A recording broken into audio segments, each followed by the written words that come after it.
یہ انتظامات کیے ہیں۔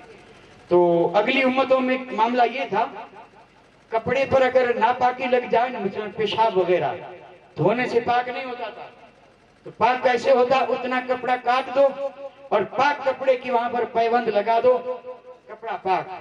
جسم پہ اگر ناپاکی لگ جائے تو جسم دھونے سے پاک نہیں ہوتا تھا، کاٹو کاٹو تو پاک ہو۔ بتائیے اگر آج بھی وہی حکم ہوتا تو کوئی اس پہ عمل کرتا؟ اور عمل نہ کرتا تو پاک رہتے کہ پلید رہتے؟ پیشاب لگ جائے تو کپڑا کاٹو، اور آج بھی اگر یہ حکم ہوتا نا تو پینٹیں نیکر بن جاتی، کیونکہ جو پینٹ پہنتے ہیں ان کا آدھا پیشاب زمین میں آدھا پینٹ میں جذب ہوتا ہے، کاٹیں۔ کرم ہے میرے آقا کا اس امت پہ، اللہ کا احسان عظیم ہے کہ یہ سخت حکم اس کے لیے نہیں ہے، اس کے لیے حکم ہے 10 بار بھی اگر ناپاک ہو پاک پانی سے دھو ڈال تو پاک ہو جائے گا۔ چاہے جسم پر ناپاکی لگے چاہے کپڑے پر، پاک ہونے کے لیے دھونا ضروری ہے، کاٹنا۔ اور جو دھوتے بھی نہیں ہیں تو جسم اور کپڑا کب کاٹتے؟ سوال ہی پیدا نہیں ہوتا۔ اگلی امتوں سے اگر کوئی گناہ ہو جاتا تو گناہ کے لیے توبہ نہیں تھی، تو گناہ کے لیے معافی کے لیے کیا تھا؟ کفارہ تھا، کفارہ۔ اور کفارے سے مراد یہ ہے کہ اگر قوم نے یا کسی نے گناہ کیا تو اس وقت کا نبی کہتا کہ اگر اللہ کو راضی کرنا ہے تو یہ چیز دے، کفارے میں دے گا تو اللہ راضی ہوگا، ورنہ اللہ راضی نہیں ہوگا۔ حضرت موسیٰ کی قوم نے بچڑے کی پوجا کی تھی، حضرت موسیٰ کو طور پہ گئے، حضرت ہارون کو چھوڑ کے گئے، واپس جب آئے تو سامری نے بچڑا بنایا تھا، جبریل امین کے گھوڑے کے کھر کے نیچے سے ریت اٹھائی تھی، اس میں اثر یہ تھا کہ زندگی مل رہی تھی، وہ ریت اس نے اس بچڑے کے منہ میں ڈالی، وہ بولنے لگا، بنی اسرائیل سے کہا یہ رہا تمہارا معبود، اب معبود سمجھ کے پوجنے لگے، کچھ لوگوں نے انہیں سمجھایا لیکن جب نہیں سمجھے وہ پوجنے لگے۔ حضرت موسیٰ جب واپس تشریف لے آئے، حضرت ہارون پہ ناراض ہوئے کہ تمہارے ہوتے ہوئے قوم نے ایسا کام کیا، آپ نے فرمایا میں نے فتنے کے ڈر سے سمجھایا ضرور تھا لیکن قوم نے نہیں مانا۔ آپ نے حضرت ہارون کی داڑھی پکڑ لی، آپ نے فرمایا بھائی قوم کو مجھ پہ مت ہنسا، میری داڑھی چھوڑ دے۔ تختیاں غصے سے زمین پہ رکھ دی تھی، غصہ جب ٹھنڈا ہوا اب قوم پہ ترس آیا، کہنے لگے مولا قوم نے بڑا جرم کیا ہے معاف کر دے، مولا معاف کر دے۔ رب نے فرمایا جرم بڑا کیا ہے تو کفارہ بھی بڑا ہوگا۔ فَقْتُلُوا أَنفُسَكُمْ، اے قوم بنی اسرائیل اگر گناہ معاف کروانا چاہتے ہو تو جس نے بچڑے کی پوجا کی ہے اسے قتل کر دو، میں اس سے راضی ہو جاؤں۔ توبہ کیا تھی؟ قتل۔ لیکن وہ اس پہ بھی راضی ہو گئے تھے کیونکہ آخرت کے عذاب سے بچنا تھا۔ قوم راضی ہو گئی اور اپنے کو قتل کروانا، اگر باپ نے بچڑے کی پوجا کی ہے تو باپ کو بیٹا قتل کرے، اپنا نہیں تو اور کیا۔ بھائی نے بچڑے کی پوجا کی ہے تو بھائی قتل کرے۔ گناہ ہوا تھا، توبہ نہیں، کفارہ ہے، قتل کرو۔ بنی اسرائیل تیار ہو گئے تھے، تفسیریں اٹھا کر کے دیکھیں، اور پھر جب حکم ہوا اور ترکیب بھی بتا دی گئی کہ گھر کے سامنے گھٹنے کھڑے کر کے، گھٹنوں پہ سر رکھ کر کے، آنکھ بند کر کے بیٹھ جائیں، اور پھر اپنا عزیز آئے اور اوپر گردن میں تلوار مارے، سر ادھر اور دھڑ ادھر مارتے چلے جاؤ، جن جن نے بچڑے کی پوجا کی ہے سب کو قتل کر دو۔ عمل ہونے لگا۔ حضرت موسیٰ نے جب یہ منظر دیکھا بڑا ترس آیا، کہا مولا باپ بیٹے کو قتل کیسے کرے گا؟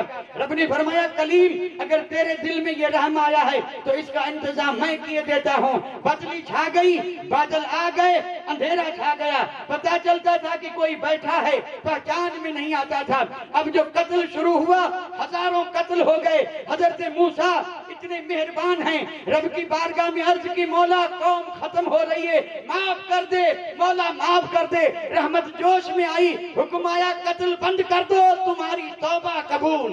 سبحان اللہ، نعرہ تکبیر، نعرہ رسالت، جشن عید میلاد النبی، علماء اہل سنت۔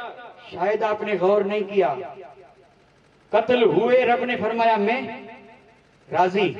اور یہاں اگر 100 قتل بھی کیے ہیں، عمر بھر اگر بڑے بڑے گناہوں میں بسر کی ہے، لیکن ندامت لے کر کے، آنسو بہا کر کے، مصلی بچھا کر کے، آیت پڑھتے ہوئے نبی کی بارگاہ میں جا کر کے وَلَوْ أَنَّهُمْ ظَلَمُوا أَنفُسَهُمْ پر عمل کرتے، اور پھر صدق دل سے کہے مولا گناہگار ہوں، مجبور ہوں، لاچار ہوں، تیرے نبی کے وسیلے سے میرے سارے گناہ معاف کر دے۔ ادھر اس نے توبہ کی، رب نے فرشتوں سے فرمایا سب مٹا دو، سب مٹا دو، اس کے نام اعمال کو ایسا کر دوں جیسے کہ ابھی ولادت ہوئی، ابھی ولادت ہوئی۔ التائب من الذنب کمن لا ذنب لہ، یعنی گناہ سے سچی توبہ کرنے والا ایسے ہی ہے جیسے اس نے گناہ کیا ہی نہیں۔ اب میں آپ سے پوچھتا ہوں، یہ بڑا احسان نہیں؟ کیا یہ بڑا احسان نہیں ہے نا؟ میرے آقا پر آیت نازل ہوئی تھی وَلَسَوْفَ يُؤْتِيكَ رَبُّكَ فَتَرْضَىٰ، اللہ تعالیٰ نے فرمایا کہ محبوب تیرا رب تجھے اتنا دے گا کہ تو راضی ہو جائے گا۔ ٹھیک ہے، صحابہ کرام نے پوچھا یا رسول آپ کیسے راضی ہوں گے؟ فرمایا میں تو اس وقت تک راضی نہیں ہوں گا جب تک میرا ایک امتی بھی دوزخ میں رہے، آخری امتی جب دوزخ سے نکال کے جنت میں بھیجوں گا تب میں اپنے رب سے۔ میں آپ سے پوچھتا ہوں، کیا یہ اللہ کا بڑا احسان نہیں؟ کیا یہ اللہ کا بڑا احسان نہیں؟ معراج میں جب گئے نا میرے آقا، معراج میں سدرہ پہ جبرائیل رک گئے، کہا آگے نہیں چلوں گا، ایک بال بھر بھی چلوں تو پر جل جائیں گے۔ میرے آقا نے فرمایا ٹھیک ہے، چلے یا نہ چلے میں تو جاؤں گا کیونکہ آیا ہی ادھر سے ہوں، آیا ہی ادھر سے ہوں، میرے لیے جانا کوئی مشکل نہیں۔ جبرائیل ذرا کوئی حاجت ہو تو بتا۔ میں نے کہا تھا سب کو ضرورت ہے، جبریل کو بھی ضرورت ہے۔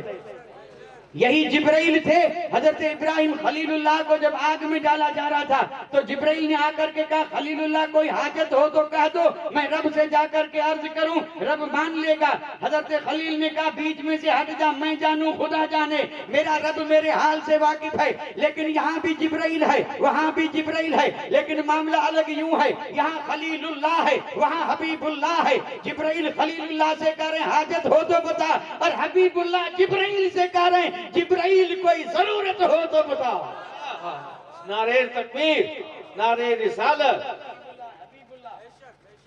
تو جبریل امین نے دیکھا نا موقع اچھا ہے، اور جبرائیل جانتے تھے کہ آقا کو اپنی امت سے بڑا پیار ہے، کام ایسا کروں کہ امت کے حوالے سے ہو تاکہ نبی راضی ہو جائے۔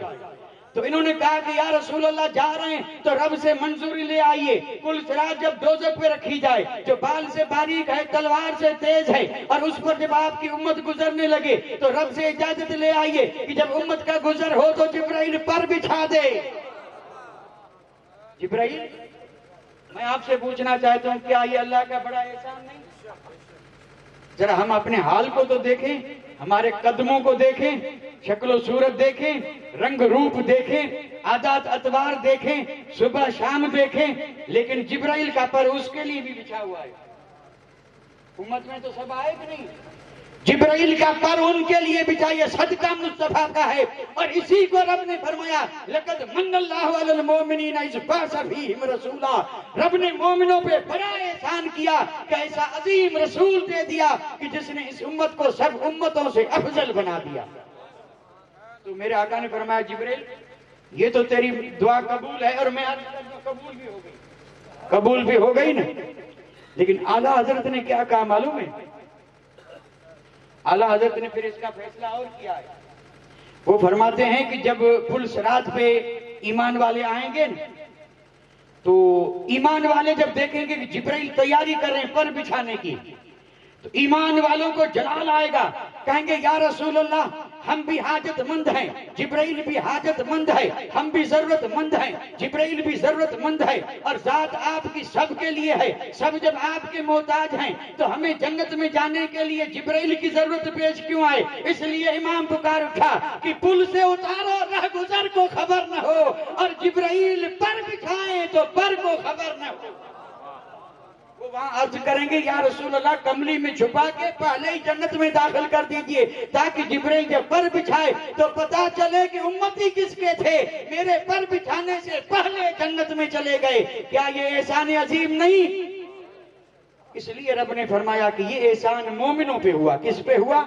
نبی دعا مانگتے گئے، 13 نبیوں نے دعا مانگی، انہوں نے کہا مولا نبی نہ بنا کر کے تیرے حبیب کی امت میں بنا دیتا تو میرے لیے بڑا اعزاز تھا، کہاں نبی اور کہاں یہ آرزو اور کہاں یہ امتی۔ آپ ذرا اندازہ فرمائیں، دعا ہم نے نہیں مانگی، باپ دادا نے نہیں مانگی، پر دادا نے نہیں مانگی، لکھڑا کر دادا نے نہیں مانگی، بن مانگے رب نے یہ انعام دے دیا، اور جب دیا تو اتنا دے دیا، کنتم خیر امت اخرجت للناس، امتیں تو بہت آئی لیکن جب رب کا احسان ہوا تو اے امت مصطفیٰ تم سب سے بہتر بن گئی۔ وما علینا الا البلاغ، وآخر دعوانا ان الحمدللہ رب العالمین۔